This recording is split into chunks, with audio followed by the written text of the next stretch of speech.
स्वर दे दो बना के आओ।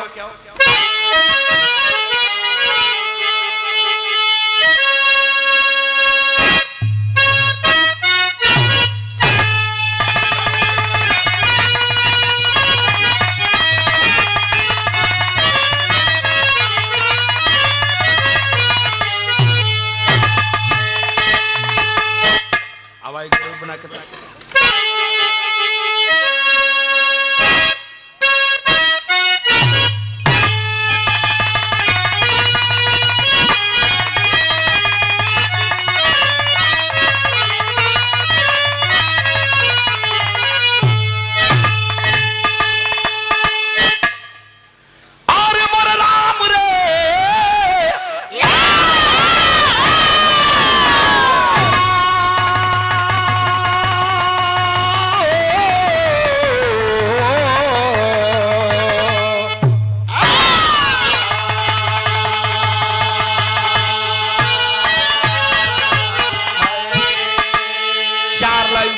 भाव है। पढ़े लिखे भैया जरा सा गौर करेंगे। भूमिका की लाइन में कवि जी का भाव बड़ा सुनहरा है। वीरता की परिभाषा है। कैसे?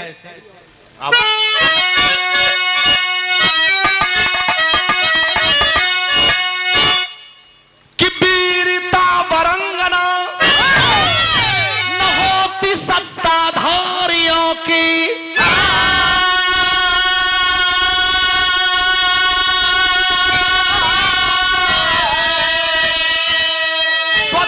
सामाजिकता लहराती है वीरता।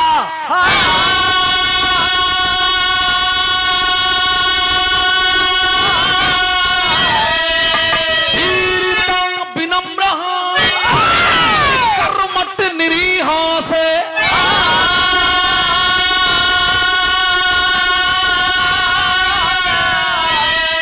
कुशासन बाकटू से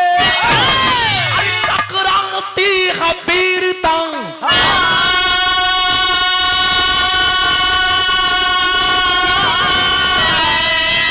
तो वीरता आजादी की सच्ची पुजारनी,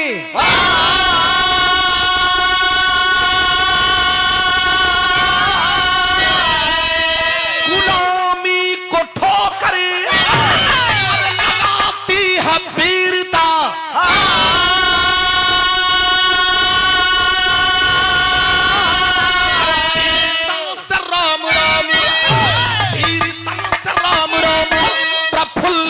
प्रसन्न चित्ती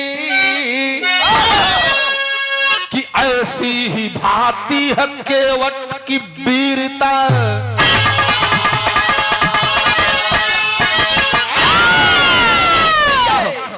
हम उस देश के वासी हैं जिस देश में गंगा बहती है। हिंदुस्तान में रहने वाले लोगों, हिंदुस्तान को लिखने वाले इतिहासकारों ने कहीं न कहीं झुंड में चलने वाले लोग, देश की आजादी के लिए लाखों लोग कुर्बान हो गए, लेकिन कहीं न कहीं हमारे इतिहास को छुपाया गया। यहाँ के मूल निवासियों के इतिहास को छुपाया गया। यहाँ के जंगबाज लड़ने वाले लोगों के इतिहास को छुपाया गया। मंगल पांडे को दुनिया के लोग जानते हैं। बिरहा सुनने वाले पढ़ा लिखा समाज बैठा है, जरा सा 2 मिनट मेरी बात पर गौर करिएगा। मंगल पांडे को दुनिया के लोग जानते हैं।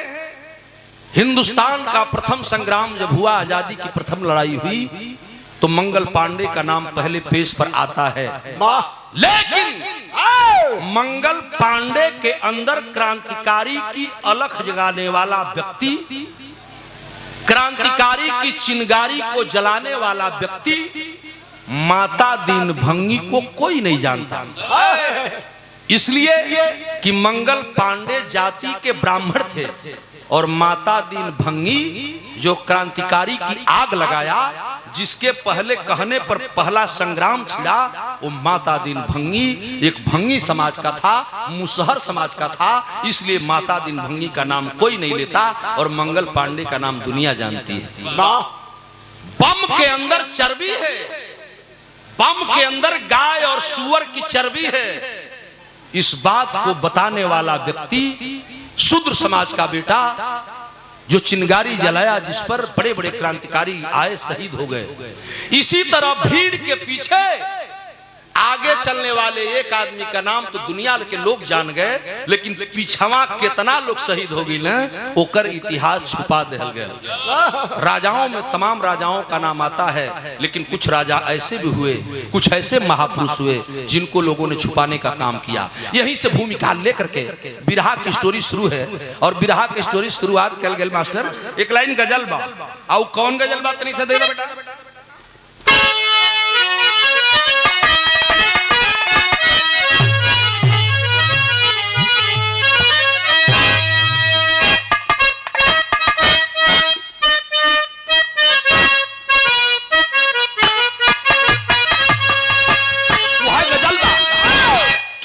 मुसलमान नमाज पढ़ लो, मुसलमान नमाज पढ़ लो, अभी मेरा सर कटा दे। अरे मुसलमान नमाज पढ़ लो, अभी मेरा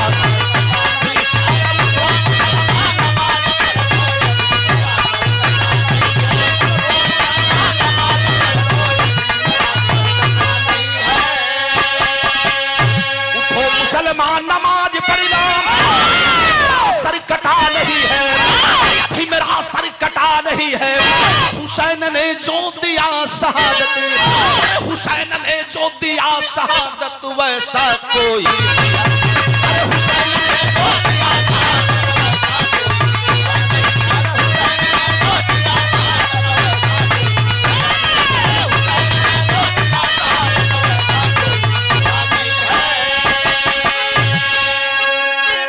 बिरहा में भाव है कि धरणी हिंदुस्तान की, ये हिंदुस्तान की वीरों से खाली नहीं है।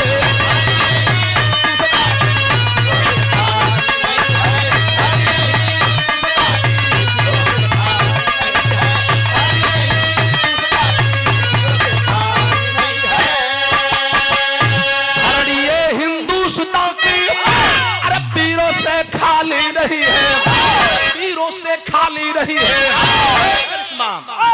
ताज दामन में लगाए, दामन में लगाए, माँ कोई पानी नहीं।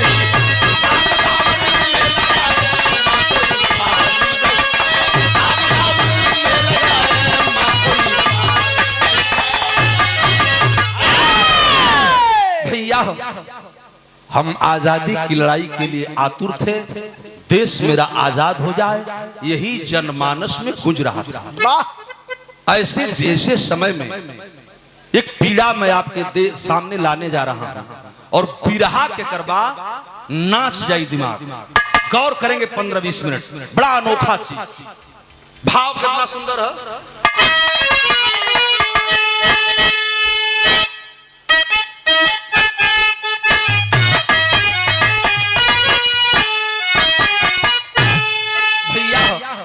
जौहरी शहर तोर जन्म ना रहा ता ओकरा पहले रामदेव उस्ताद में बेचनो भैया गाँव शुरुआत बुल्लू उस्ताद को खतुओं को हाई कहीं गोरों की लाल सलाका,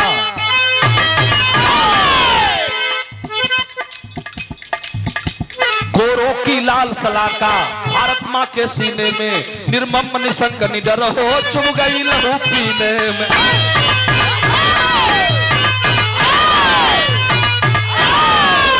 वेतन भोगी उस दिन भी वेतन भोगी, सत्ता से लेके पैसे संगीन लिए चलते थे वह देशद्रोह के पैसे। ऐसे में उठी कैसे सुन अर्थनाद माता की,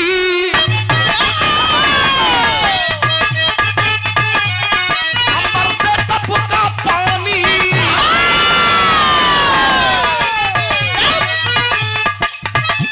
सोए से जाग उठी खुशी, आरती नई जवानी, अच्छा के लिए कमर कसी,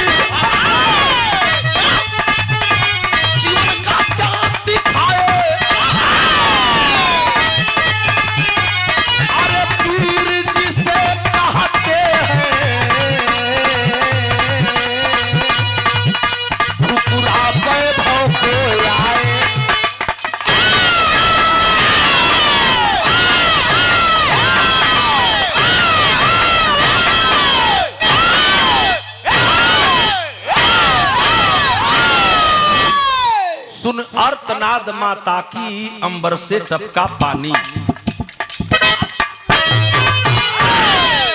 सुन अर्तनाद माता की अंबर से टपका पानी, सोए से जाग उठी कुछ भारत की नई जवानी। रक्षा के लिए कमरकस, रक्षा के लिए कमरकस, जीवन का त्याग दिखाए, वीर जिसे कहते हैं ठुकरा वैभव को आए।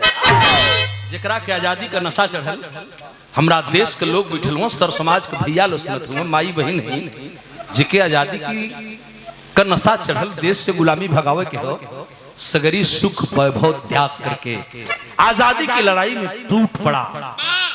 देश में जब एक नाम आता है हलचल मच जाती है। आज भी रोआ खड़ा हो जाला हो। नेता प्रमोद बाबू, नेता तो धरती पर बहुत हुए, लेकिन धरती पर नेताजी, नेताजी अगर शब्द किसी के आगे लगा तो केवल एक व्यक्ति का नाम लोग जान जाते हैं कि नाम किसका है। वो था नाम नेताजी सुभाष चंद्र बोस। नेता तो धरती पर बहुत हुए, लेकिन जिन्होंने नारा दिया तुम मुझे खून दो हम तुझे आजादी देंगे, हिंदुस्तान के रहने वाले लोगों, जिस मिट्टी पर रहते हो, जिस भारत माता की कसम तुझे, आओ मेरे साथ चलो। अगर तेरा लहू है तो मेरे जैसा सीना आगे है, गोली मेरे सीने पर लगेगी और धार पीछे से लहू की तेरे बहेगी। एक बार का बात बा, जब नेताजी सुभाष चंद्र बोस आजाद हिंद फौज का गठन किए, उस गठन में आजाद हिंद फौज में नौजवानों की भर्ती होने लगी। एक से एक नौजवान भर्ती हो रहे थे, देश के लिए कुर्बान होने की तैयारी देने में लगे थे। उसी बीच जब अंग्रेजों को पता चला तो अंग्रेजों ने इनाम रखवा दिया कि बंगाल का रहने वाला क्रांतिकारी नेताजी सुभाष चंद्र बोस को जिंदा या मुर्दा जो भी पकड़वा देगा उसे 50,000 रुपए नगद और एक सरकारी नौकरी दी जाएगी। अंग्रेजन का ई ऐलान भइल, नेताजी लुका के रह लगे।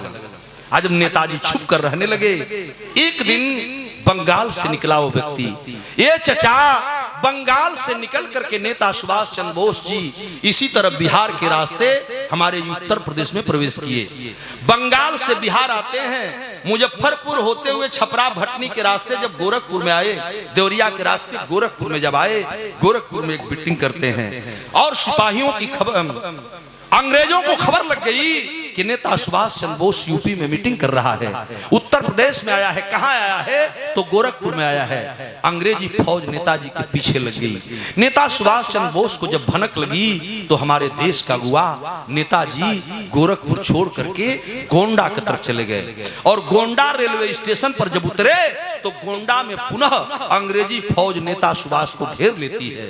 लेकिन वाह कुशल खिलाड़ी फौज का, नेताजी सुभाष चंद्र बोस गोंडा से छोटी लाइन के रास्ते भगे और चले गए बहराइच जनपद में। बहराइच में कहा गए मैं बताने चल रहा हूँ, बिरहा सुनल भैया तेरे सब यही से गौर करियन। भागत हो नेताजी, पीछे अंग्रेजी मिलिट्री लगल है। नेताजी वो गीत गावत जाए, ये भी मिले कौन गीत गावा, हमार फर्ज।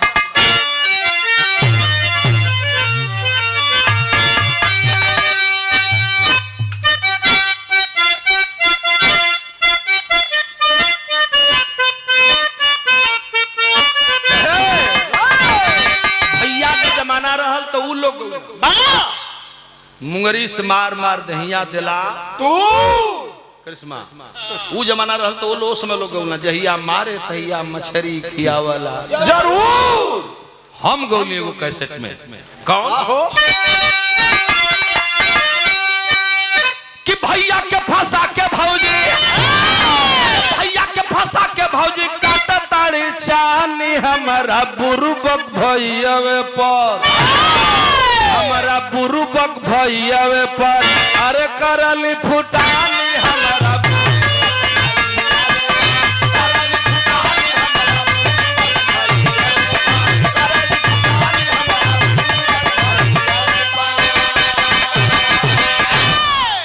अगस्त 26 जनवरी के दिन गोरखपुर रेडियो स्टेशन पर पहली गीत हमारा प्रसारण भई रहे, जो नाम में हम गौले रही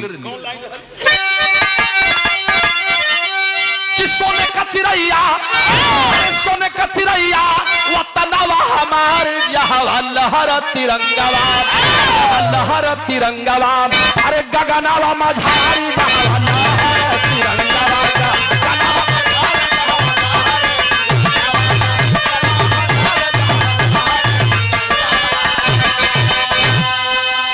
अंग्रेजवन के भैया बताओ कि अंग्रेजवन के दुल्हन और हिंदुस्तानियन के दूल्हा बना के लोग लहावा, तो नेताजी अपने गीत गावा, वही गीतिया में को बात कह जात रहा, खोजी हम तोह के जो कहियो भेटैबू, ए गोरिया लंदन वाली, खोजी हम तोह के जो कहियो भेटैबू, तो ऐसा न छुई गोरी लंदन,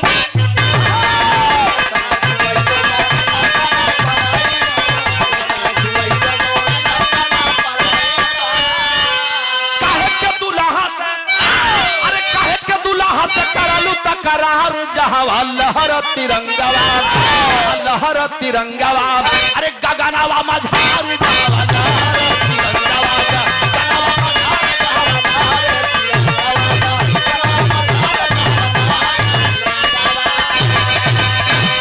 गोंडा से उतरे और उतर करके नेता सुभाष चंद्र बोस बहराइच चले गए।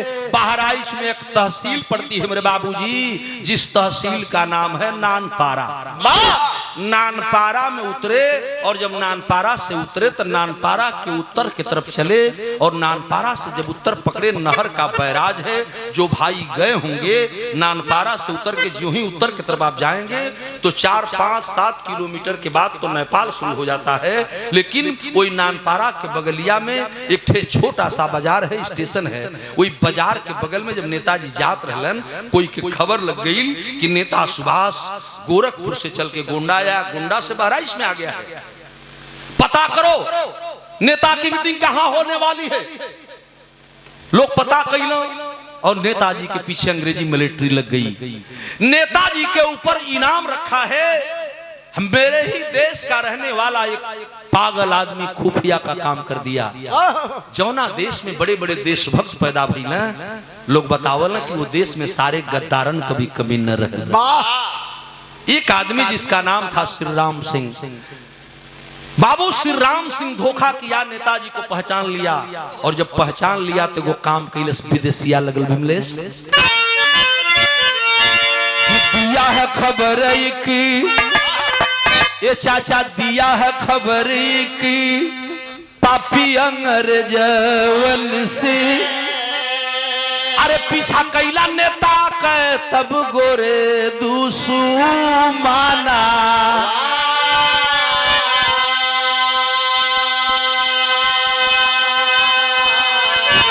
भागत भागत अइल ओही नदिया किनारवा हो, ये चाचा जहां पर रहल एक ठेके वटके महाकाना,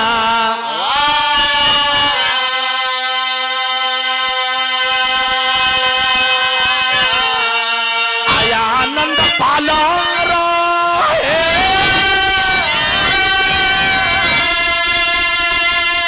ये चाचा ये कही लालाना,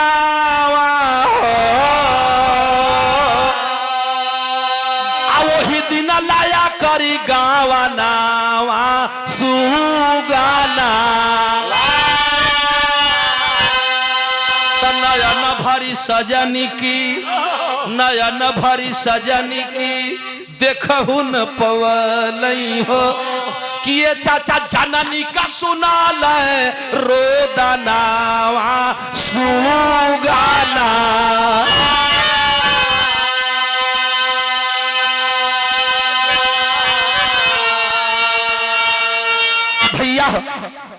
नानपारा रेलवे स्टेशन से उतरकर नेता सुभाष चंद्र बोस आगे बढ़े ही थे कि पुलिस वालों को श्री राम सिंह लाला बागी खबर कर दिया। रुपए के लालच में, नौकरी के लालच में जब अंग्रेजों को खबर लगी, नेता सुभाष चंद्र बोस का लोग पीछा कर लिए और जब पीछा कर लिए नेताजी भागने लगे। ये चचा भागत भागत नानपारा से केहू तरे जब नदी के किनारे पहुंचने वाले हैं, वही के पहले बैराज जो बह रहा है, जहां बंदा बना हुआ है, आज भी पुल बना है, सुभाष चंद्र बोस के नाम से वह पुल जाना जाता है। मैं आंख से देखी हुई बात बता रहा हूं आपको, इस बिरहे में बताऊंगा, खुद मैं वहां जाके देखा हूं एक चीज। बाबूजी नेताजी भागते भागते जाते हैं, वो नदी का किनारा रहल, नदिया के किनारवा जुट्टा जामर रहल, जौने के हमना ओरी ढोड़ कहल जाला, हमरा वो अधिकतर लोग ढोड़ कहल, ढोड़ का खर रहल। नेताजी सोचला कि खरवा में लुकाए जाई, अंग्रेजवा भग जाई हैं, लेकिन कहीं अगर पकड़ गई तो मैं देश की आजादी दिलाने से पहले ही गिरफ्तार हो जाऊंगा और मेरी आजादी की लड़ाई अधूरी रह जाएगी। एले बढ़िया हो, बगलिया में 5-7 गो घर रहल, देखलस कि नेताजी देखलन कि 5-7 ठे मड़ई लौकत है और भाग के हरिया गईलन। ते चचा उ मड़ैया 5-7 घर का टोला रहल, वो टोला के कर रहल केवट भाई लोगन का, केवट मने मल्लाह भाई लोगन का। नदी के किनारे अक्सर मेरे मल्लाह भैयाओं की मकान मिल जाती है, वही तरह 5-7-20 घर मल्लाह लोग का बस्ती रहल। नेताजी सोचलन कि चल जनी मड़ैया में कोनो घुस जाई, जब अंग्रेजवा चल जाई है तो हम जाई। जो ही टोलवा में गईलन, मोहल्ला में गईलन, नेताजी छुपे खातिर एगो टाटी रहल, मड़ई ले उठंगावर रहल, टटिया हटा के अंदर घुस गईलन। आज जब अंदरवा घुसला तो अंदरवा अंगना मतिन मड़ैया बन रहल, वही में एगो नौजवान लड़का रहल, देखते खड़ा हो गया, एक टक ताका लगला है, कहीं मैं सपना तो नहीं देख रहा हूं। हाथ जोड़ करके खड़ा है वो लड़का, कहा साहब आप? नेताजी कलन की बेटा जरा धीरे बोलो बाबू, जरा धीरे बोलो। कलन क्यों धीरे बोलूं, क्या बात है, आपके सामने धीरे क्यों बोलूं? आप हमारे देवता हुआ ना, हम ठीक चिन्हत है ना। नेताजी कलन क्या जानना चाहते हो? कलन आप नेता सुभाष चंद्र बोस हैं ना साहब? कलन ठीक पहचान रहे हो, मेरी मीटिंग लगी है धर्मापुर और यही मैं बंधे पर जा रहा था, अंग्रेज मेरे पीछे लग गए हैं, सोचा कि 2 वक्त यहीं बिता लूं, उसके बाद जाऊं। आज जब इतना बतिया नेताजी वो लइकवा से बतियावत रहला, तौले बाबूजी वो पूरा मल्लाह बस्ती के अंग्रेजवा कुल घेर ले, आवाज लगा दिया,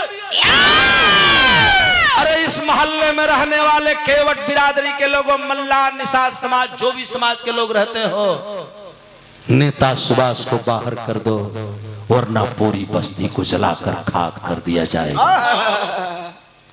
खोल गया खून आनंदपाल। आनंदपाल नौजवान लड़का कलश की साहब हम तो तोहरे मीटिंग में जाल चाहत रही, आप देवता हमरे घरे में आ गिला, तोरे पीछे अंग्रेज लगल हूँ, अगर आप पकड़ गए तो सारी आजादी की लड़ाई हम लड़ते रह जाएंगे, देश गुलाम का गुलाम रह जाएगा। बाबूजी वो मल्लाह का लड़का आनंदपाल कर रूंगा भरभरा गल हो तो कवि जी के टेरी लिखे पड़ल, अरे पानी भी जल अंगारा होई गवाम, पानी भी जल अंगारा होई गवाम, बना पीर बह चली पीरत्व की धारा, बागी बना पीर बह चली बीरत्व की धारा, पानी भी जल अंगारा हुई गवा। इतना ऊंचा भाव कवि ने लिखा है, पढ़ा लिखा समाज बैठा है, शाब्दिक अर्थों पर जरा सा गौर करेंगे। बागी बना वीर बह चली बीरत्व की धारा, पानी भी जल अंगारा हुई गवा। तड़प उठा वह बालक, कहा नेताजी चिल्लाने दीजिए इस भेड़ियों को, रुक जाइए। कहलन करे आनंदपाल, अंग्रेज साले धमकी दे रहे हैं कि जौले हम घरवा में रहब तो पूरा लोगन का मड़ैया जरा दी हसो और हमरा खातिर ये पूरा बस्ती जल जाए, ये बर्दाश्त न बा। इससे तो बढ़िया है कि मैं जल करके अंग्रेजों के सामने जा करके सीने पर गोली झेल जाऊं। आनंदपाल जाके दोनों गुड़वा छान लेलस, ये चचा दोनों गुड़वा छान करके आनंदपाल कहल कि नेताजी चल जी चल जी, लेकिन मेरा भी जन्म इसी मिट्टी में हुआ है, हम हूँ भारत माई का लाल है, ये लिए ये साले अंग्रेज जो दरवाजे पर चिल्ला रहे हैं ना, आपके सीने में गोली लगा उसके पहले यह केवट का बेटा आनंदपाल गोली झेलेगा। तो तीसरी बार अंग्रेजों का ऐलान हो गया कि नेता सुभाष चंद्र बोस जल्दी मकान से बाहर निकल जाओ, वरना हम माचिस के तिल्ली जलाकर पूरे मकान को जला डालेंगे। इस बस्ती में रहने वाले लोगों जिस घर में नेता सुभाष चंद्र बोस छुपा है उसे बाहर कर दो, नहीं तो हम एक एक को बीन करके मारेंगे। ई बतिया जब आनंदपाल सुनलन, नेता सुभाष चंद्र बोस जो न घरवा में हुआ, जब सुनलन चचा रुआ कांप लगलो आ निकले कह चाहत हुआ तो लइकवा गुड़वा छनले है आ कल नेताजी गोली खाए जातवा न, एकरे पहले तो के भारत माई का क्रिया कसम भारत माई का जात हुआ तो हमरा के वो काम ना कह देता कि तो हमके गोली मार दा आ नहीं तो हमारे को काम करा। जब भारत माई के क्रिया धरा के लइका वो बात कहलस, रोंगे बन बना गई, लग गई लाल बिहारी मिश्रा।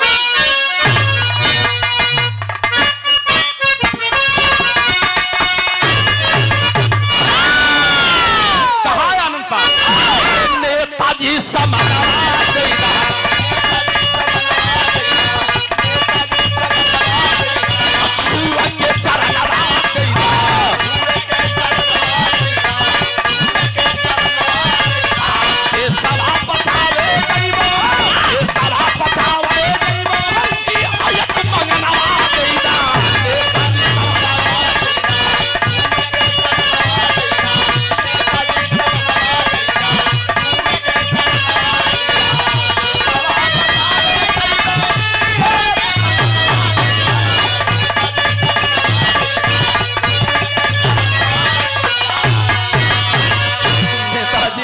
नेताजी कसम हिंदुस्तान के भारत माँ की कसम है जौन ड्रेसवा पहिरले हुआ है जौन कब्बा टपकोले हमारी ओलौरवा ई कुल तनी सा हमके ना दे देता। कल तुम क्या करोगे बेटे, ये लेकर के क्या करोगे? कल ना देबा तो भारत माई के क्रिया तुम्हारा गुड़वा हम छोड़बो न करब।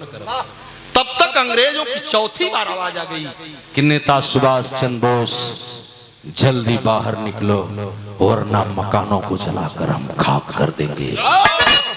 घबरा गए मेरे नेता।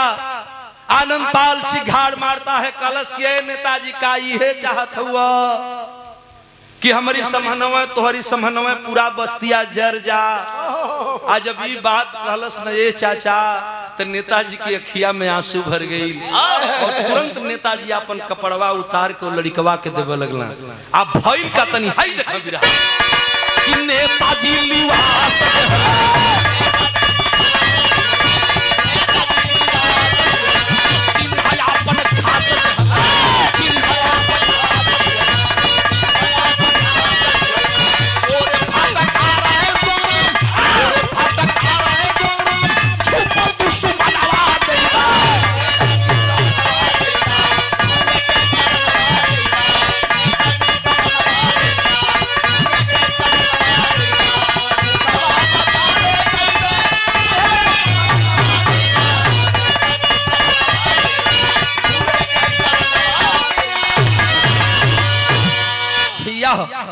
नेताजी अपना ड्रेस उतार करके आनंदपाल को दे दिए।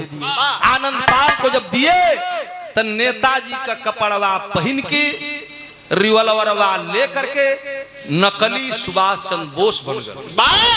हट्टा कट्टा रहल, शरीर में वैसने रहल जैसन नेताजी रहल। फर्क कितना बा कि आनंदपाल केवट का लड़का नकली सुभाष चंद्र बोस बना।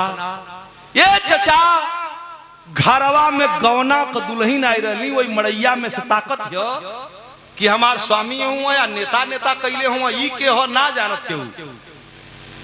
नेताजी का ड्रेस पहिर के आनंदपाल गई मड़ैया में, कहलस अपनी पत्नी नीरा से कि मेरी अर्धांगिनी हो तुम ना, सुन लो मैं तो चला देश के लिए कुर्बान होने, मैं तो चला अपने देश के नेता को बचाने, लेकिन मेरे अर्धांगिनी होने का फर्ज तू अदा करना।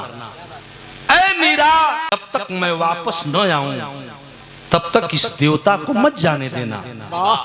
वो पूछलस कि स्वामी के बा? तब आनंदपाल बतौलस करे पगली हमरे देश के नेता जिके लोग नेताजी कहते हैं, यही नेता सुभाष चंद्र बोस हैं। नीरा के आंखों से आंसू छलक पड़ा। कहा कि स्वामी कसम भारत माई का, जौले आप लौट के न आइबा तोले हम इनके घरवा में से न जाए दे और अंग्रेज कुछ न बिगाड़ पाए। रिवॉल्वर लिया, हाथ में चमकाता हुआ नेताजी के चरण को छूमता है और पैरिया छूम करके वो आनंदपाल मल्लाह का बेटा बाहर निकला।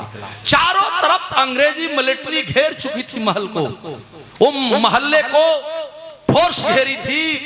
एगो अंग्रेज यहाँ खड़ा बा, एगो यहाँ खड़ा बा, एगो यहाँ खड़ा बा, एगो यहाँ खड़ा बा, यहाँ खड़ा बा, यहाँ खड़ा बा। नेताजी जिधर से निकले गोली का निशाना बना के मार देना है, यही अंग्रेज सोच रहे थे। उद्देवारा का खिलाड़ी रहल, नदी के किनारे घर रहल, मलाहे का लड़का रहल। आनंदपाल नेताजी के रिवॉल्वर को हाथ में ले लिया,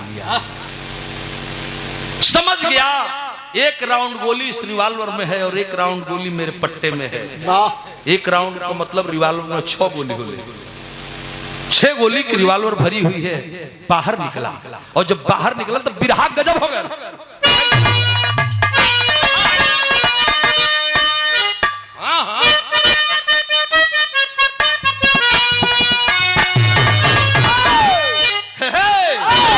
अरे बन के सुबास है खुखार चल दिया, बन के खुखार है, अरे बन के सुबास है खुखार चल दिया, केसवा का हमारे दुल्हा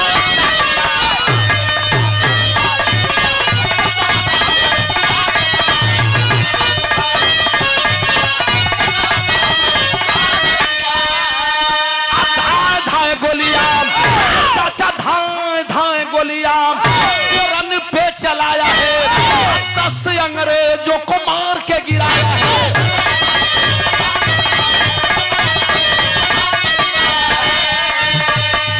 अरे यूपी वाला शेर बंची खार चल दिया, अरे यूपी वाला शेर बंची खार चल दिया, देश बदे देश का दूल्हा।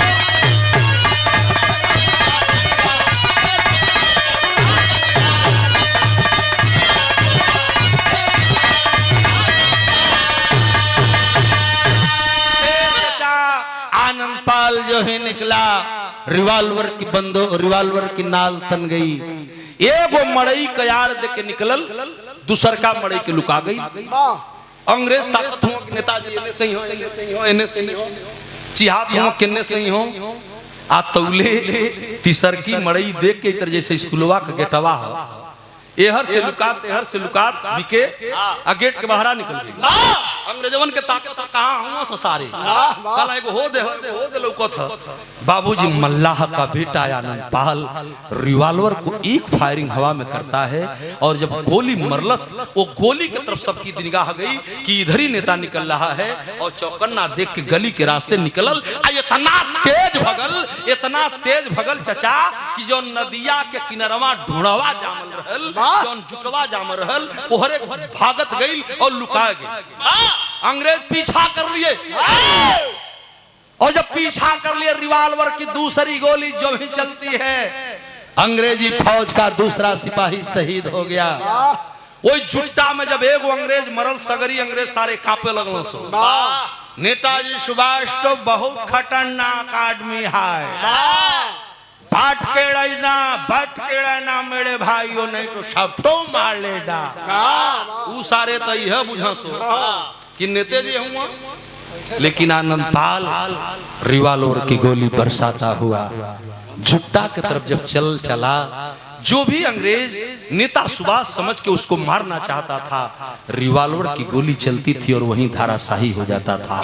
देखते देखते दूसरे राउंड की गोली में से भी जब रिवॉल्वर में गोली आई तो 10 अंग्रेजों को गोली तो मारा, लेकिन 10वां अंग्रेज को मारते मारते रिवॉल्वर की 12वीं गोली खत्म। एगो हवाइये में मार देले रहल, एगो निशाना चूक गई। इतने जब 12वीं गोली खत्म हो गई तो सोच में पड़ गया कि ओहो मेरी गोली तो खत्म हो गई, अब मैं पकड़ जाऊंगा, मार जाऊंगा। लेकिन मुझे मरने का गम नहीं है, मुझे पकड़ जाने का गम नहीं है।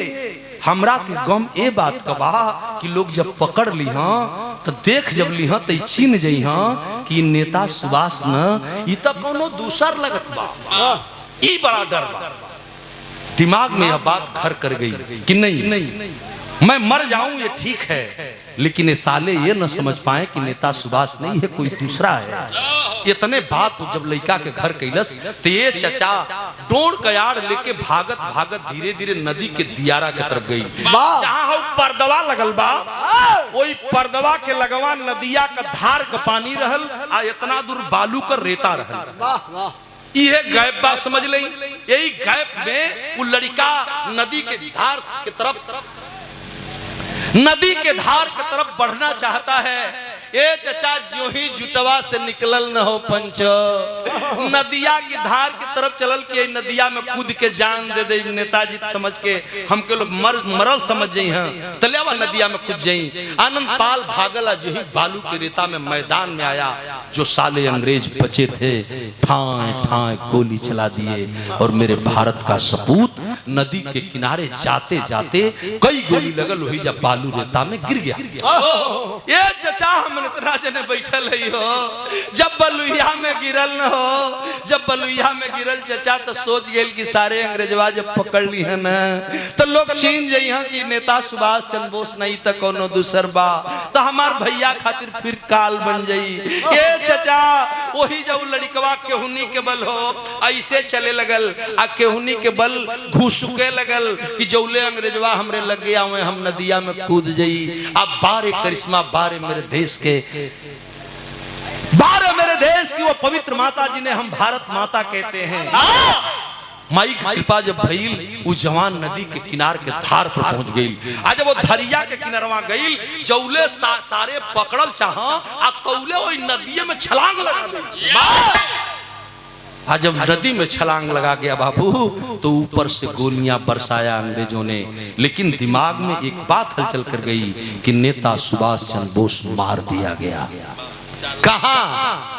नानपारा के बगल में धर्मापुर में वो बंधे के नीचे नेताजी नदी किनारे मारे गए। नदी में डूबकर आत्महत्या कर। ये खबर बहराइच जनपद में आती है, गोंडा आती है, गोंडा से गोरखपुर और गोरखपुर से पूरे भारत में जब फैलने लगी कि नेता सुभाष चंद्र बोस मार दिए गए।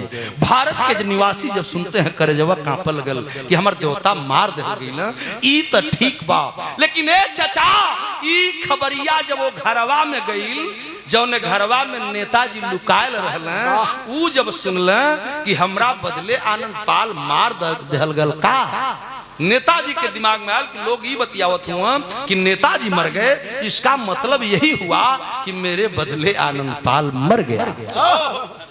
नेताजी झरझर झरझर रोवा लगल। ये चचा जब नेताजी झरझर झरझर रोवा लगल तो उनके रोवत देख लेनी मड़ैया के अंदरवा से नीरा साहनी जौन आनंद पाल का गौना के मेहरुआ रही।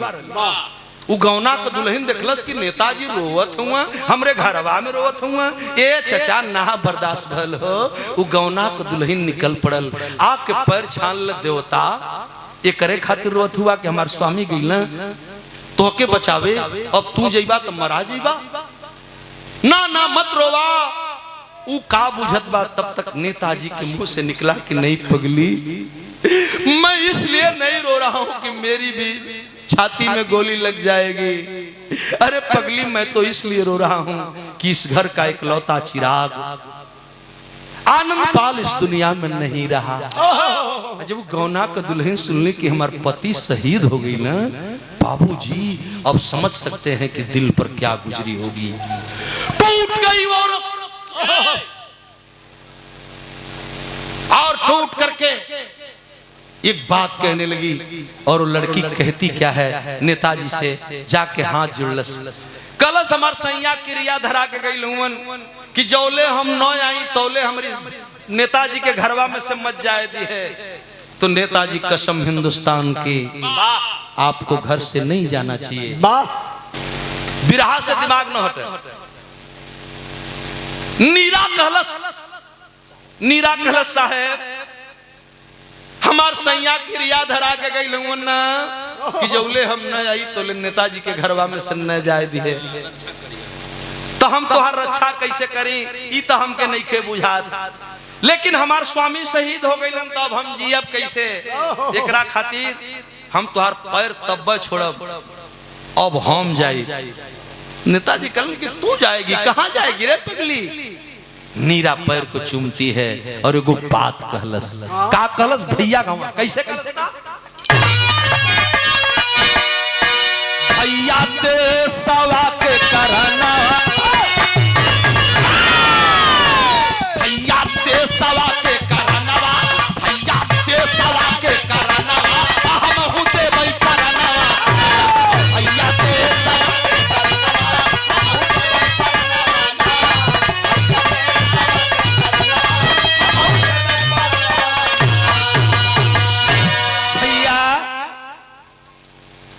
पैरिया तो हर चुमत ही हमके खाली इजाजत दे दा। मट्टी उठौलस, आंगन की मट्टी उठा करके नेताजी का चरण चुलस और चूम करके अपने ललाट ले लगुलस और कलश की अभी आई अंग्रेज साला तेकरे मातिर मस्त रहलन।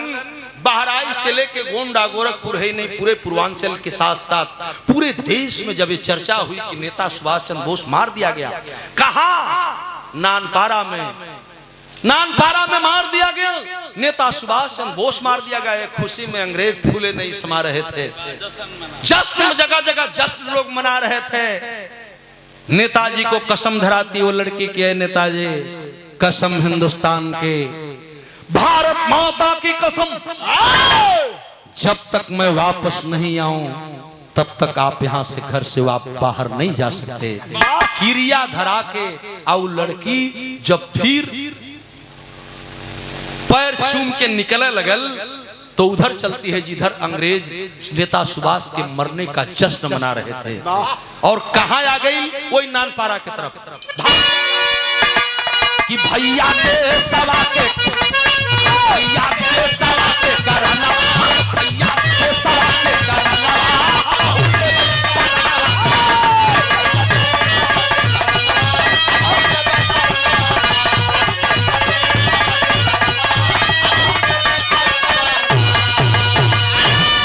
तो गोरी फौज में नीरा आई, राम रामा यार मोरे राम रामा, गोरी फौज में नीरा आया, गोरी फौज में नीरा, पापी बैठल बा हो सगावा, रही ले तरह लयंगा, रही ले तरह लयंगा, पापी बैठल बा हो सगावा, कौल लड़की है मुस्का, भैया के सवा के करना, सवा के करना,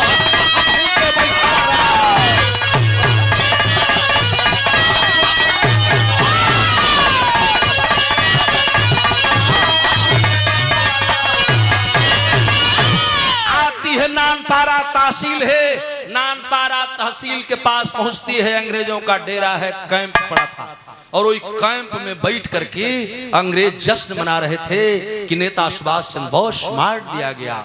इस खुशी में थे और इसी खुशी में वो शरीक होने के लिए जब उधर गई तो अंग्रेजवा सारे हमारे हिंदुस्तान की बहन बेटी की बेटी न समझा। अंग्रेजों की निगाह पड़ी, वो लड़की आ रही है, जाओ एक प्यून को जो गार्ड था चपरासी को खबर दिए उस लड़की को पकड़ के लाओ, जाओ उस लड़की को पकड़ के लाओ। जब उस लड़की को पकड़ने के लिए लोग जाते हैं, लड़की मुस्कुरा पड़ी है, कहते हैं लड़की टलो टलो, तुमको साहब बुलाया है। नीरा मुस्कुरा पड़ी, कलश के मैं साहब की खातिरदारी के लिए ही आ रही हूं। तुमने सुना कि नहीं?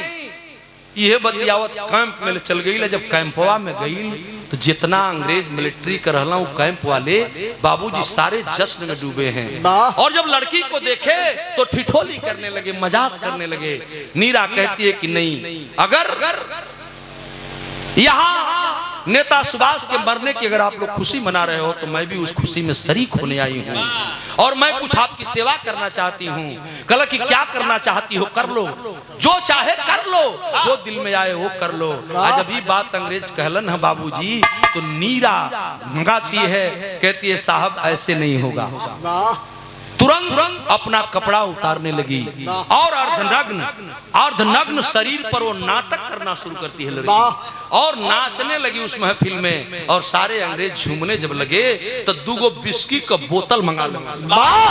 जब बिस्की का बोतल मंगौला सो तो नीरा नाचत नाचत तो बोतलवा के उठा लेला और बोतल उठौलस, हरिंदर गिलास उठा लेला। जब गिलास उठौलस, बोतल उठौलस तो अंग्रेज नचला में बांटा कि नेताजी मार दिया गया है। वही बीच में नाचत नाचत लड़की एगो कमाल कर गई। और जानते हैं कितना बड़ा कमाल करती है? नाचते गाते अंग्रेजों के बीच में बिस्की का बोतल जब उठौलस, ये हरिंदर ओकर ढक्कन खुलस। कैसे हो भैया बताओ? टूट गए दिखाई है, बोतल का सील टूटल और बिस्की का बोतल खोला थे लड़की, देखिए भैया खुल गई, गिलासी में ढरलस। कैसे हो? अरे कम में पानी रहे, कम में पानी रहे। गिलास भर गई। पानी मिलावे खातिर पानी कहाँ से लाई? तो अंग्रेजवा कुल डिब्बा में पानी धैले रह सो। वो बड़का मोटका डिब्बा रहा, वो डिब्बा के उठलो सोई में गिलासी में शराब में पानी मिलावत है। कैसे मिलावते भैया? कम में रहे। पैक बनौलस और पैक बना करके एक एक अंग्रेजों को देना शुरू किया। एक पैक दू पैक जब पियला सा नुआए लगना सा आ तब वही जाए वो खेला कैलस। कौन खेला कैलस तनिया भाई? पापी बैठल बा हो सगवा, पापी बैठल बा हो सगवा, रही ले तरह लयंगड़ा, रही ले तरह लयंगड़ा, हली बिस्की का बोतल उठाए, हली बिस्की का बोतल उठाए, जहर मिलाई पिलाई सतरह को, जहर मिलाई पिलाई सतरह को,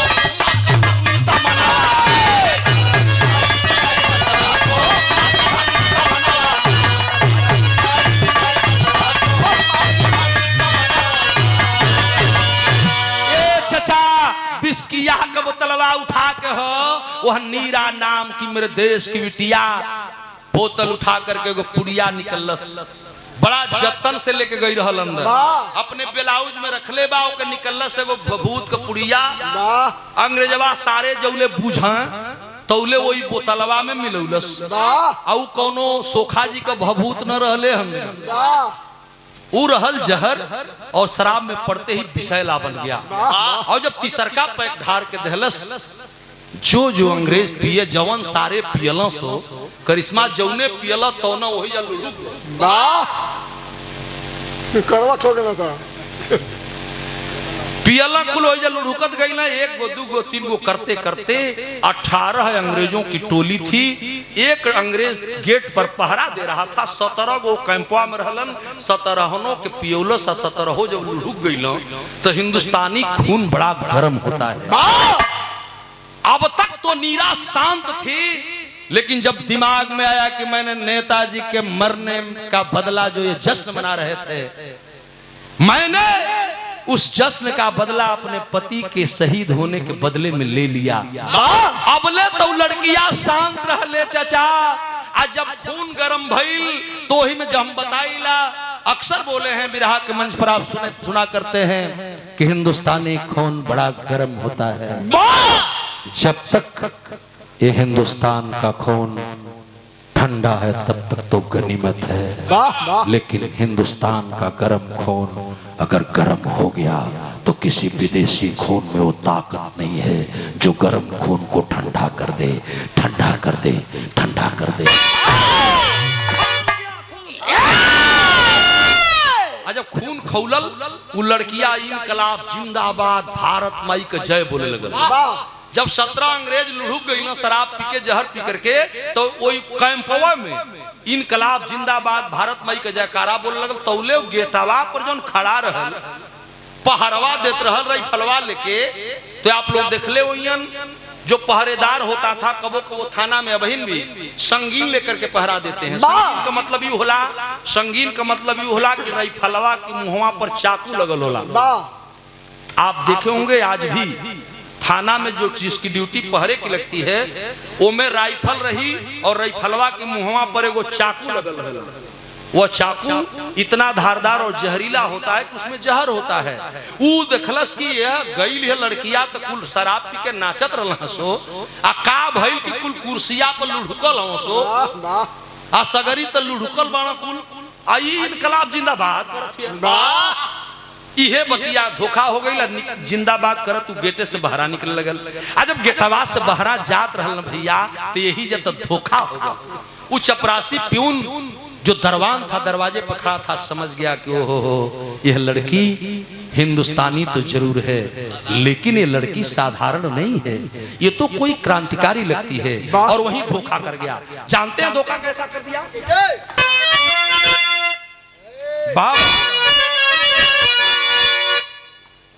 टेंट गेट पर खड़ा संतरी देख रहा अंजाम। अरे राइफल से गोली मरना सा नीरा का काम तमाम।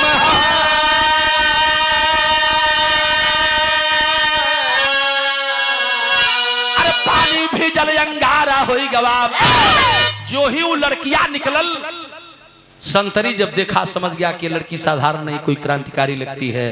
इनकलाब जिंदाबाद कर बाहर निकल चहलस, चला दिया राइफल से गोली और ठा ठा जब गोली लगी, नीरा इनकलाब जिंदाबाद भारत माँ का जयकारा कई को वही शहीद हो गल। लड़कियां भी जब शहीद हो गई, खून का धार बह चली, हल्ला मच गया पूरे देश में। हल्ला मचा कि एक नेता सुभाष चंद्र बोस मरा और भारत में क्रांति की लहर दौड़ पई। जिस मंडई में नेता सुभाष चंद्र छुपा था, वहीं से या कहीं से एक लड़की आई है और नानपारा में 17 अंग्रेजों को शराब में जहर दे के मार डाली है। इत आग लग जाई। फिर अंग्रेजन का फौज चलल गोंडा से, और गोंडा से कई ट्रक सिपाही चलना, गोरखपुर से लोग चल दिए कि आखिर वो लड़की कौन है कर पता लगावे खातिर। तो लड़किया का लसिया वही जब परल बा। ई खबर जब नेताजी के लगल कि जमरा खातिर जौना घर में अली बाबू आनंदपाल इकलौता चिराग त चली गई। अरे बाप रे बाप, हमरा बदे हमार जान बचावे खातिर हमरा देश का भक्तिन नीरा गौना को दुल्हन भी अपन जान दे दिलिन। नेताजी बैठ के वही अंगनवा में रोवे लगलन। याद परल की लड़किया हमके क्रिया धरौले ह कि नेताजी जौले हम वापस न आई तोले तू घरवा में से मत जई ह, तो हम कैसे जाई। ए चाचा ये नेताजी सोचत रहलन। आ तौले पूरा गांव में खलबली मचल। जौन 5-7 घर का टोला रहल, वो गौवा के लोग सुनला कि नेताजी हमरे गौवा में रहलन, अंग्रेजवा घेरले रहलन। लेकिन नेताजी गईला मार गईला तो कौन लड़की गई है, केकरा घर का गई है। तो गईलन वो मड़ई के तरफ जहां आनंदपाल का घरवा रहल। दुवरिया पर एगो टूटही खटिया रहल। ले चाचा एगो बूढ़ दादा ओइजा बैठल रहलन। नाव रहल रामाधार। रामाधार मल्लाह बुढ़ौती के उम्र रहल। जाके उनसे कहलन सो कहो तो के कुछ पता बा। रामाधार चाचा कहलन कि का पता बा। कहलन तोरे घरवा में नेताजी लुका रहल। नेताजी हमरे घर में। रामाधार चाचा से ना बर्दाश्त भई और रामाधार चाचा उठलन, ठेंगुनी लेहले, गौवा की 2-3 लोगन के अंगवा से घरवा में गईलन। त अंगनवा में बैठ के नेता सुभाष चंद्र जी रोवत रहने चाचा। आज जब रोवत रहलन ना, इहे बात सोच के रोवत रहलन कि बाबू हमके क्रिया धरा के गई कि हम जौले ना आई तोले घर में समझ जई है। पतोही हमके क्रिया धरा के पतोही हो गई कि जौले हम घर में से जब तक हम लौट के ना आई तोले तू घर में समझ जई है। यही सोच के नेताजी रो रहे थे। आ तब तक जब रामाधार चाचा गईलन, जो आनंदपाल का बाबू रहलन, कहला कि कौन हो तुम।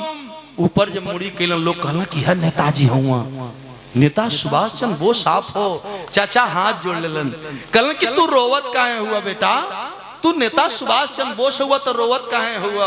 आज जब सगरी कहानी नेता सुभाष चंद्र बोस बतौलन, वो रामाधार चाचा मलाह का करेजा फाट गई बाबू। आज जब करेजा फाट गई रोवे लगलन। अब बहिया पकड़लन, कलाई पकड़लन। नेताजी क्या कहलन कि नेताजी तो के हमार बेटा क्रिया धरा के गई है कि जौले हम ना आई तोले मत जई है।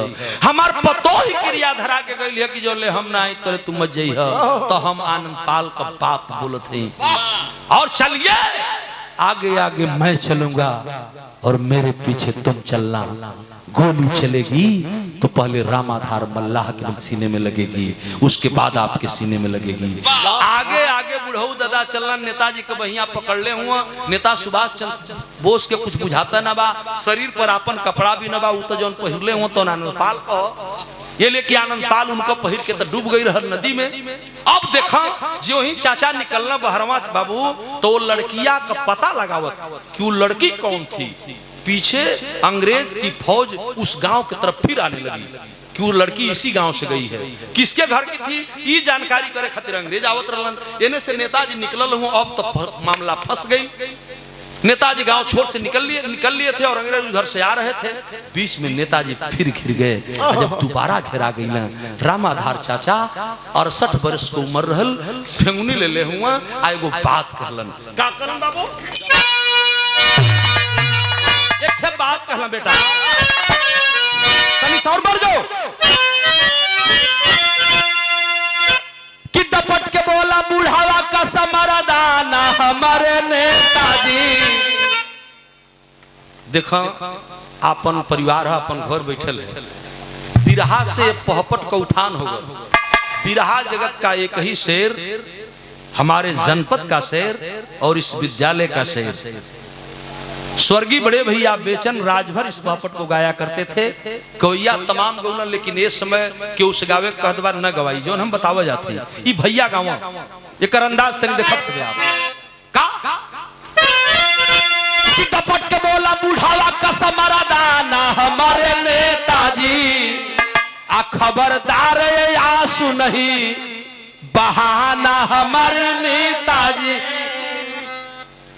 देश के खातिर दिहली आज अपन बेटवा गवाई हो आ गवना का दुल्हन कई दिहली 17 का सफाई। अरे बाकी है अभी अपना गला कटाना हमारे नेताजी आ देशभक्त में हिम्मत का खजाना हमारे नेताजी। चलो आगे मैं चलता हूँ और ललकार के आगे लेके गईले चाचा ये तो बजर पर गईले पंचो। जो ही चाचा नेता सुभाष के लेके वो मलाह बस्तिया में से बहरा आइले अंग्रेज पहुंच गईलन और कलन के रे वो बुढ़े के साथ जो आदमी जा रहा है श्री राम सिंह जो खबर दिया था वो भी साथ में था। कलश की नेताजी तो हई का जात हूँ। अब अंग्रेजवन के तई खुशी रहल ना कि नेताजी मर गई हुआ तो साला अंग्रेजवन के सांप सूंघ गई। कहला कि नेता अगर मर गया तो ये कौन है? कहला कि यह नेताजी हुआ। जब श्री राम सिंह कहा कि यही नेता है तो कहलन कि अगर ये नेता है तो फिर मरा वाला कौन है? फंस गई मामला। अब बुढ़ऊ दादा कहला कि डरते हो तो आओ मेरे पीछे कदम मिलाई हो आ खईब गोली सीना में आ लेब तो बचाई है। लेकिन अरे मर जाऊं तो माँ की लाज बचाना हमारे नेताजी। ए नेता कसम तो के भारत माई का ये बुढ़ौती का क्रिया हो। हमार बेटा मर गई हमार पतोह मर गई तोहरे खातिर अगर हम मर जाई तो हमारे को क्रिया बा कि मर जाऊं तो माँ की लाज बचाना हमारे नेताजी। अरे मर जाऊं तो माँ की लाज बचाना हमारे नेताजी। आय अगर नहीं तो बन जाना जनाना हमारे नेताजी। अगर नहीं तो बन जाना जनाना हमारे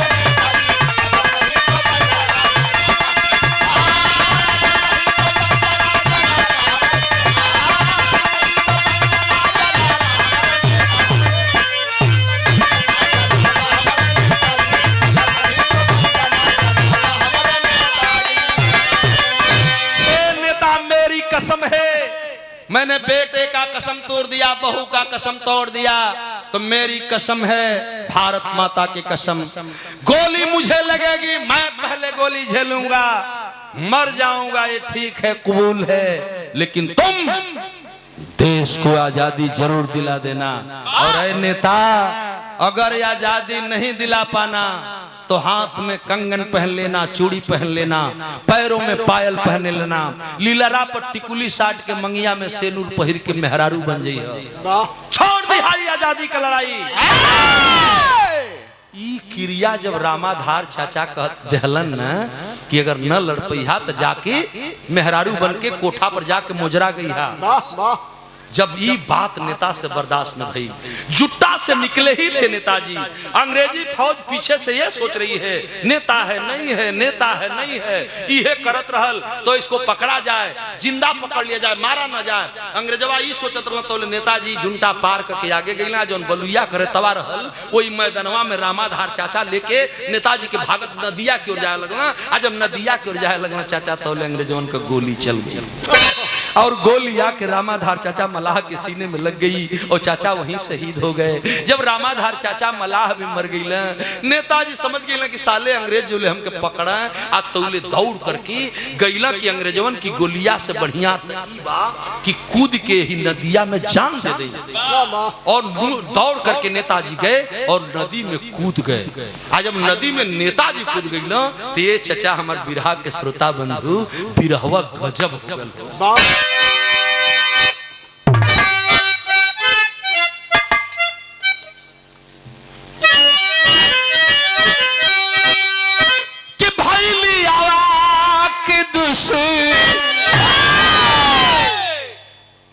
नेताजी जब नदिया में कूद गई तो दिमाग में ईगो बात आवे लगल कि नेताजी अगर पहले मरा वो था तो भी ठीक, अगर नहीं था तो ये भी नदी में कूद गया, ये बूढ़ा मरा है वो नेता था तो वो भी कूद गया, गोली वही पानी में चलावल गई। अब नेताजी डूबल तो डूबले रह बिरहा कैसन हो गए तनिया भाई देखो कि भाई लिया के दुश्मन की फौजिया वीर विद्रोही गैला धारा में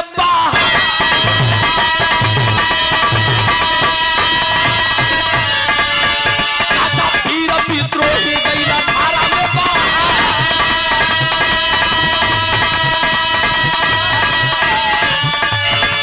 वही नदिया के पनिया में डूबा उतरा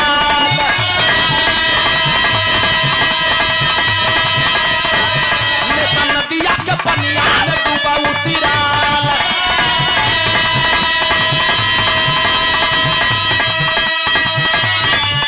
अरे बहुत ये वो लाश रहली गईली देखा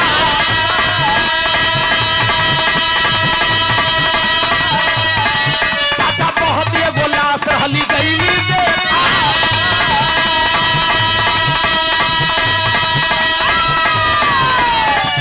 अरे डूबत के मिलल बात तिनका का सहारा चाचा डूबत के मिलल तिनका का सहारा उहे लसिया पकड़ के नेता रहला बाहर अरे लसिया पकड़ के नेता रहला बाहर बहुत कोसों दूर चली गई चाचा बहुत कोसों दूर चली गई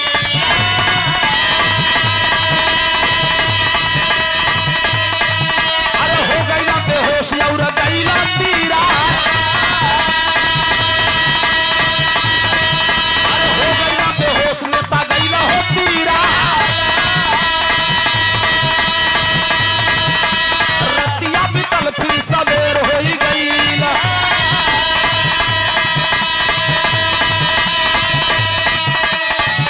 अरे रतिया बितल जब सवेर हो गई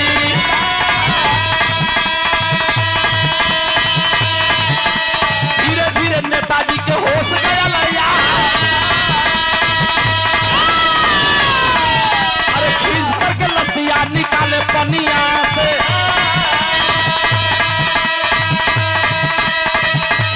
सीज करके लसिया निकाले पनिया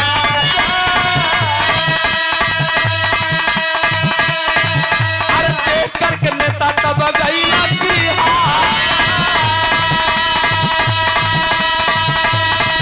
और रोई रोई लसिया पयसिया बहावा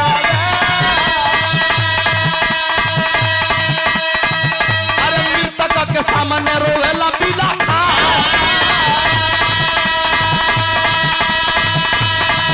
अरे चिंता पर जनवा बचौला हमरे भैया अरे जियत पर जनवा बचौला हमरे भैया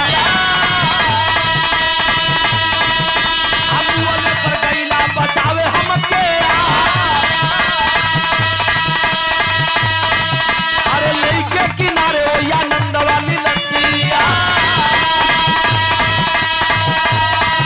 अरे लइके किनारे ओ आनंद वाली लसिया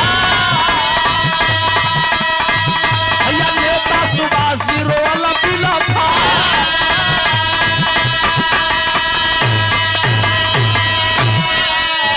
भैया बहती हुई लाश पर नजर पड़ी, दौड़ के छपक को लसिया के पकड़ने नहीं चचा, अशांत हो गए नेताजी।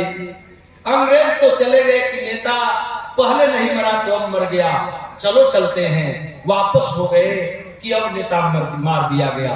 लेकिन नेताजी वो नदी में जब डूबलन ना तो डूबते को तिनके का सहारा एक लाश बहत रहल, उतरात हुआ डूबत हुआ बहुत हुआ प्राण निकलल तब। लेकिन छपक के जब लसिया धैलन, लसिया पकड़ के शांत जब धैलन तो लोग कहन चाचा लगतावल कि पानी में जब पड़ गल के अपनाए के न चाहिए।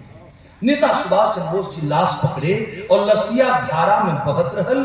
जैसे जैसे लसिया बहत रहल वही से हमारे देश का अगुआ नेता सुभाष चंद्र बोस बहने लगे। कोसों दूर चले गए और जब कोसों दूर गए तो एक जगह वो लसिया किनारे बह के लग गई। नेताजी उसी लाश को पकड़े बेहोश हो गए। उसी पर बेहोशी हालत में सोए हैं। कब बेहोश हुआ यो दिमाग में नबा। ये चचा वही किनारे लाश के पकड़ के सुतल हुआ। धीरे धीरे सबेर भई। जब सूर्य उदय हुआ तो सूर्य का रोशनी पानी पर पड़ल और नदी में पानी पर पड़ल तो शरीर पर पड़ल। पानी में जब कुछ गर्मी आई, शरीर पर जब धूप लगल, बगल वाला किनारे वाला जब बालू गर्म भई तो नेताजी का शरीर भी गर्म लगल। धीरे धीरे नेताजी के होश आ गई। जब नेताजी के होश आई तो लसिया के खींचले जात हुआ बाहर निकलत हुआ। कलम के हम यहाँ कैसे? नेताजी यही तो सोच रहे थे। और जब बाहर लाए ते चचा ए हमरे बिरहा सुने वाले पंच गोसाई लसिया रहल मुखी भरे, यानी ऐसे रहल मुखी भरे रहल। देखलन कि कोनो वर्दी में लाश बा, कोनो सैनिक जवान को हुई। तो नेताजी जब बाहर निकलन तो लसिया के सीधा कदहलन। आज जब लसिया के सीधा कइलन, जब चेहरा पर निगाह पड़ल, ये चाचा बज्जर मार दे फाट गइल करेजा।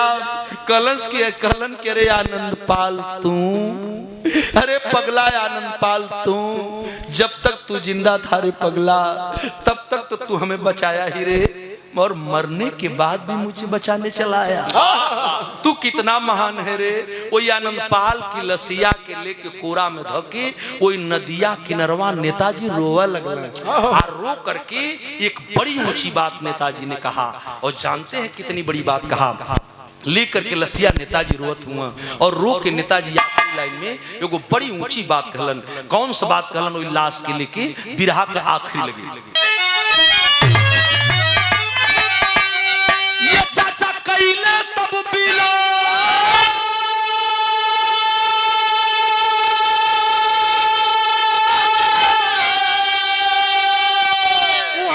हिंद के सारे अखिया से लसिया पशु मन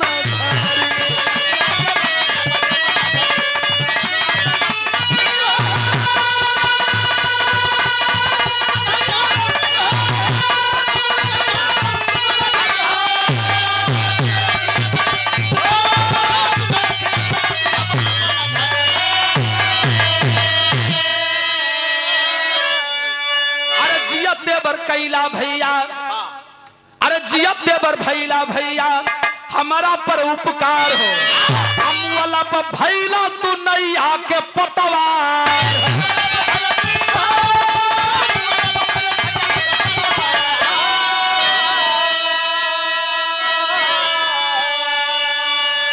बिना कफन का लाश दिल से कैसे बिसारी, दोनों अखिया से लसिया पशु मन।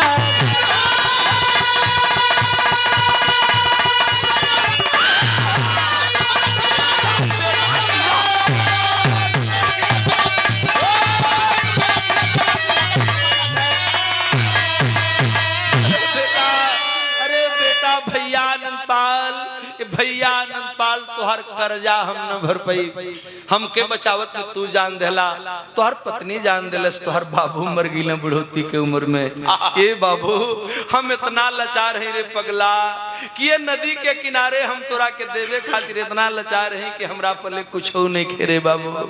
लेकिन कसम खाते रे पगला तोरा जादी वाला सपना जरूर पूरा हुई। हम तो के गज भर कफन भी नहीं दे पावत, एली की जौन हम कपड़वा भी पहले बाड़ी इहो तोरबा। रोने लगे नेता कि इतने बड़े शहीद को मैं गज भर कफन भी नहीं दे पाया। तब वही लाश का जो गोली लगी थी खून सूख चुका था, वही खुनवा का टीका लगूना। आज आखिरी मेरी कसम खिला नेता कि सुनो का कसम खाए कि मिली है आजादी हुई हमारी का उद्धार हो। अब तहिया बीरन का राजा मोभारा मतोहार।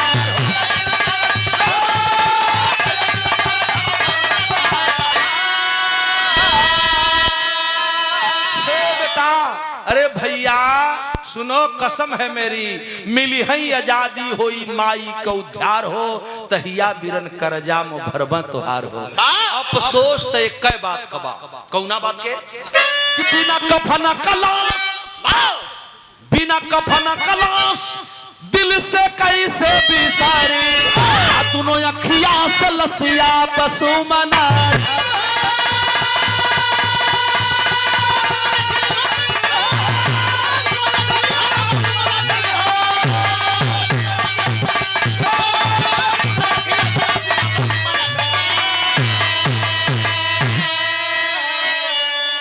ये सादर 500 रुपए का पुरस्कार माननीय प्रबंधक जी, यहाँ के प्रबंधक पूज्य पिताजी के बाद बेटे का फर्ज अदा करते हैं हमारे बड़े के भैया माननीय बेचन राजभर जी, सादर सम्मान आए हैं। प्रणाम करता है गौरी शंकराचार्य, सबको प्रणाम करता है जितना सुर समाज के भैया लोग बैठल हुए।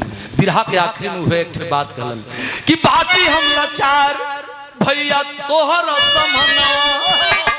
ए बाबू हमार बात ना सुनता, रोक के आखिरी लाइन कहले रहल नेताजी कि बाटी हम लाचार भैया तोहर समना, देबहु ना पैबा तोहके गज भर का फाना।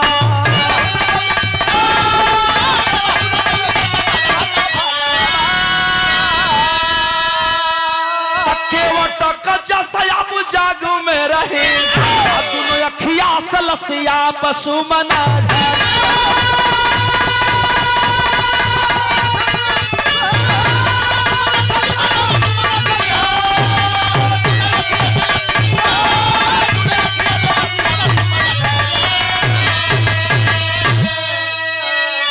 गुरुदिल मोहम्मद राम सेवक सिंह सीओ बदन हरिद्वार, कभी गया लाल जगलू यादव जगधारी दहल प्यार। अरे पानी भी जल अंगारा हो गया, आचार्य गौरी शंकर पे बिरहा का सहारा।